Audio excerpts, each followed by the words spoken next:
everyone, and welcome back to the Shivering Mouse. I'm so excited to have you back with me today. Today we're going to talk about one of my favorite attractions from Disney's Animal Kingdom, and it is Kali River Rapids.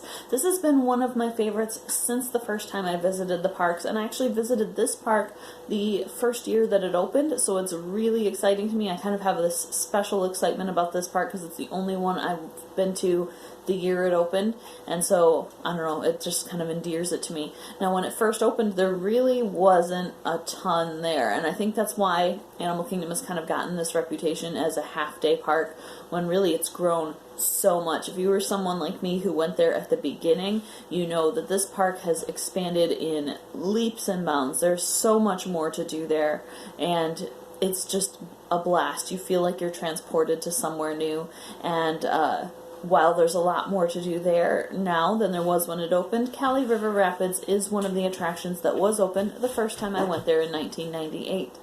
And it was phenomenal then, it's phenomenal now.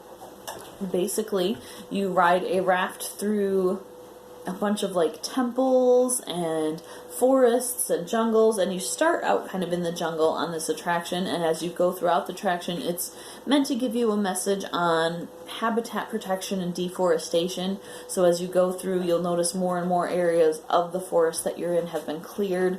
The wood has been piled. There's a great big pile of logs that's actually on fire.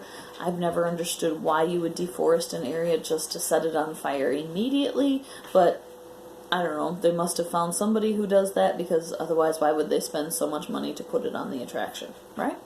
So anyway, you're cruising along on this river, you go through all these cool temples, and you even get squirted,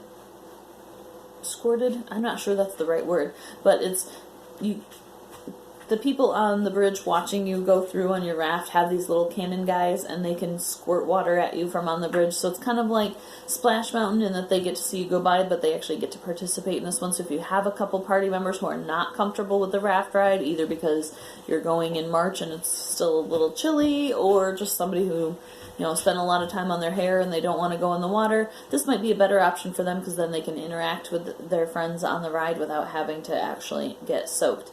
The Disney Go description of this attraction reads, "Set out on a thrilling whitewater adventure through a lush jungle in the heart of Asia." And that's pretty much the best description of it. There are some small drops. You do get plunked under a couple waterfalls. It does warn in the description of some spins, but really these aren't like predictable spins like you see on other attractions. You just kind of spin in terms of where gravity turns your raft, so you never know if you will be the one who ends up going under the waterfall, or who ends up at just the right spot to get totally soaked when you go down a hill. You know, fun fact, I'm usually that one, because I have curly hair, so naturally it's going to turn into a great big brown puffball as soon as I get off this ride. But usually it is so hot that I don't care. I'm just happy to get soaked and cool down a little bit. Some safety information for this one. Disney does ask that you do not attempt to bring your service animals on this attraction. Just due to the nature of it, it wouldn't be safe for an animal, and it might be a very stressful situation for them. They do ask that you are at least 38 inches tall or taller. That is 97 centimeters to those of you who are not from the U.S. In order to ride the attraction. If you are 7 years old and under and you do meet that height restriction, you will need to ride with somebody who is at least 14 years old. Again, I still think that the 14 is really generous. I think almost anywhere else you're going to have to ride with somebody who's 18 or older. So, yeah, just grab brother or sister, cousin, somebody, and ride the ride with them. It makes it pretty easy. Now, the one warning on this attraction is that you will get wet, you may get soaked. I call shenanigans on that claim, even though it's the exact same claim they put on Splash Mountain. The reason why I do that is because I have ridden this ride so many times with my brother. One time we rode it 6 to 8 times on a single trip. One of us got soaked. One of us did not at all. He stayed dry. The only reason his feet got wet is because they were on the part of the raft that was the floor of the raft, and it was wet from soaking me. So he stayed dry pretty much the whole time.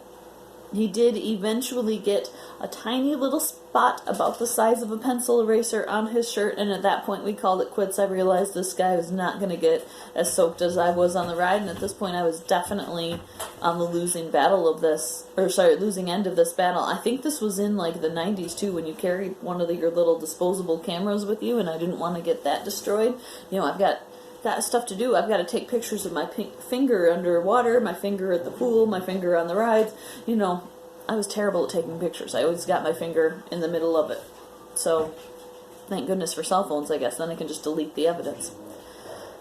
Anyway, my claim for shenanigans is because, like Splash Mountain, this tends to be one of those rides where the more soak-prone members of your party will get absolutely drenched to the bone, but most parties of any particular size do tend to have one or two members that never seem to get wet on rides, my brother in our case, and so, they probably will make it through unscathed. But that's okay. They're the ones who have to struggle with the heat from then on, I guess.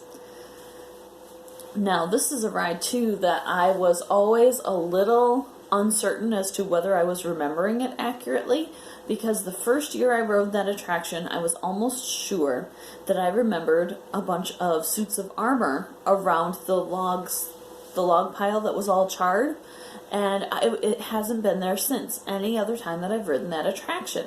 I've since learned that Beastly Kingdom was a thing, and they plan to have, dragons and the Quest of the Unicorn and stuff like that, and these nights were supposed to be a reference to that coming attraction, but because of some issues with employee strikes and then ideas getting scooched over to their neighbor in Universal, these ideas ended up being scrapped and the suits of armor were ultimately removed. But I did ask my dad about it when he came up just a few days ago, just to confirm, am I remembering this right? And he said it seems to him that he remembers some suits of armor there too. That made me feel a lot better, because I was a kid when I rode this when it opened, so it really helps with somebody who was an adult at the time, who maybe has a little bit more clear of a memory.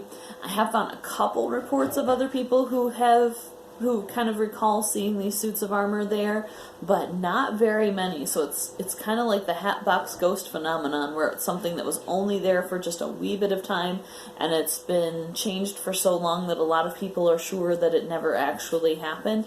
There were suits of armor there. It was supposed to tie into Beastly Kingdom, and the knights were supposed to have been attacked by the dragon, but now it's been switched over to that deforestation message I mentioned earlier. So this is a ride that's definitely been through some changes, but at the same time, it's nice that it's still there. I mean, we're talking about 1998, so it's been like 20 years, and this attraction is still there and still mostly unchanged from my first visit, and so it's really exciting to see an attraction that has stuck around that long at Disney World.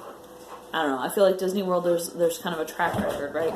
An attraction will either be there and gone again within 10 years, or else it'll stay for a long, long, long time. And I'm really hoping this is one that does, because it really evokes that sensation in me that the Jungle Cruise does, and that the line for Expedition Everest does, where you get that cool, exotic jungle feel, and I don't know, it just gets me really excited. I feel like I'm on an adventure, and I pull like a Bilbo Baggins there, but I'm so excited, and this attraction is one of the ones that does that for me.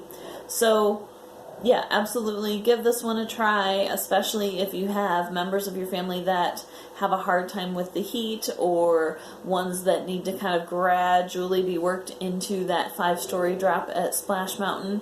If you're somebody with mobility issues, worry not. You just have to be able to transfer out of your wheelchair to get into the ride vehicle, and then you can, of course, ride the attraction. Thank you so much for tuning in today. You can, as always, support me at patreon.com/shiveringmouse. You can also catch me on my blog, and I'm so excited to talk to you. I can't wait till we're back to regular podcast form, hopefully soon, and thank you so much for tuning in. Have a wonderful weekend.